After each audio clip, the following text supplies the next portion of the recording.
اعوذ باللہ من الشیطان الرجیم بسم اللہ الرحمن الرحیم۔ حضرت یوسف علیہ السلام۔ حضرت یوسف کی پیدائش کے وقت حضرت یعقوب کی عمر 73 برس تھی۔ حضرت یوسف کے 11 بھائی تھے۔ بنیامین سگے بھائی اور 10 ستیلے بھائی تھے۔ حضرت یوسف بھائیوں میں سب سے زیادہ حسین و جمیل اور فہیم تھے۔ حضرت یوسف کی پیشانی نور افغن تھی۔ حضرت یوسف نے خواب دیکھا کہ ویڈیو میں آگے بڑھنے سے پہلے ہمارے چینل کو سبسکرائب اور ساتھ میں اس ویڈیو کو لائک ضرور کر دیں۔ ہمارے اس اسلامک چینل کو سبسکرائب کرنا مت بھولیں تاکہ ہر آنے والی نئی اسلامک ویڈیو سب سے پہلے آپ تک 11 ستارے، سورج اور چاند حضرت یوسف کو سجدہ کر رہے ہیں۔ اس وقت حضرت یوسف کی عمر 12 سال تھی۔ جب حضرت یعقوب کو حضرت یوسف نے خواب سنایا تو انہوں نے خواب کی تعبیر بتائی کہ اللہ تعالیٰ نے تمہیں اپنے کام کے لیے منتخب کر لیا ہے۔ اللہ تعالیٰ تمہیں علم و حکمت سے نوازیں گے، اور نصیحت کی کہ یہ خواب اپنے بھائیوں کو نہ سنانا ورنہ وہ تمہارے دشمن بن جائیں گے۔ حضرت یوسف علیہ السلام کے قصے کو قرآن حکیم میں احسن القصص کہا گیا ہے۔ 11 ستارے اور چاند۔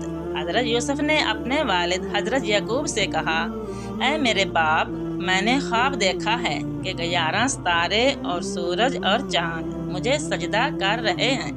حضرت یعقوب نے فرمایا، میرے بیٹے، جس طرح تو نے دیکھا ہے کہ 11 ستارے اور سورج اور چاند تیرے آگے جھکے ہوئے ہیں، اسی طرح تیرا پروردگار تجھے برگزیدہ کرنے والا ہے۔ ایک روز حضرت یوسف کے ستیلے بھائیوں نے پروگرام بنایا کہ یوسف کو باپ سے دور کر دیں۔ سب بھائیوں نے باپ سے کہا، ہم یوسف کو سیر کرانے کے لیے اپنے ساتھ جنگل میں لے جانا چاہتے ہیں۔ حضرت یعقوب نے بیٹوں کے اصرار کے بعد نیم دلی سے اجازت دے دی۔ ستیلے بھائی حضرت یوسف کو ساتھ لے گئے اور اندھے کنویں میں پھینک دیا اور روتے ہوئے گھر واپس آئے۔ باپ کے سامنے یہ عذر پیش کیا کہ حضرت یوسف کو بھیڑیا کھا گیا ہے۔ ثبوت کے طور پر بکری کا خون لگے ہوئے کپڑے حضرت یعقوب کو دکھائے۔ حضرت یعقوب ان کا ہیلا سمجھ گئے، لیکن رضائے الہی سمجھ کر خاموش ہو گئے۔ جس کنویں میں حضرت یوسف کو پھینکا گیا تھا، یہ کنواں حبرون موجودہ الخلیل کی وادی سکیم کے قریب ہے۔ اسماعیلی تاجروں کا ایک قافلہ مصر جاتے ہوئے یہاں سے گزرا تو قافلے کے لوگوں نے ایک کنواں دیکھا۔ پانی پینے کے لیے قافلہ رک گیا۔ قافلے والوں نے کنویں میں ڈول ڈالا تو حضرت یوسف اسے پکڑ کر کنویں سے باہر نکل آئے۔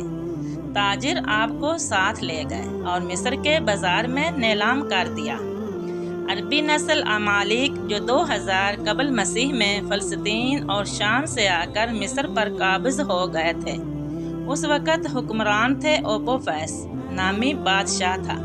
مصری فوج کے سپاہ سالار پوتیفار نے 20 درہم تقریباً 540 پاکستانی روپے میں حضرت یوسف کو خرید لیا۔ قرآن نے خریدار کا تعارف عزیز مصر کے نام سے کرایا ہے۔ عزیز مصر کے معنی ایسے صاحب اقتدار کے ہیں جس کے خلاف کوئی مزاحمت نہ ہو سکے۔ عزیز مصر کسی شخص کا نام نہیں ہے بلکہ ایک عہدے کا نام ہے۔ بائبل اور تلمود کے مطابق عزیز مصر شاہی محافظوں کا افسر اعلیٰ تھا۔ عزیز مصر نے اپنی بیوی سے کہا، اس کو اچھی طرح رکھنا، بعید نہیں کہ یہ ہمارے لیے مفید ثابت ہو یا ہم اس سے بیٹا بنا لیں۔ زلیخا۔ حضرت یوسف کنعان میں پلے بڑے تھے، جہاں تہذیبی تمدنی ترقی مصر کے مقابلے میں کم تھی اور قبائلی اور نیم خانہ بدوشانہ طرز زندگی تھی، جبکہ مصر معاشرت کے اعتبار سے جدید ملک تھا۔ عزیز مصر حضرت یوسف کی شخصیت اور فہم و فراست سے بہت متاثر ہوا۔ کچھ ہی عرصے میں اپنی دولت جہانگیر کے نظم و نسق میں اس نے آپ کو شریک کر لیا۔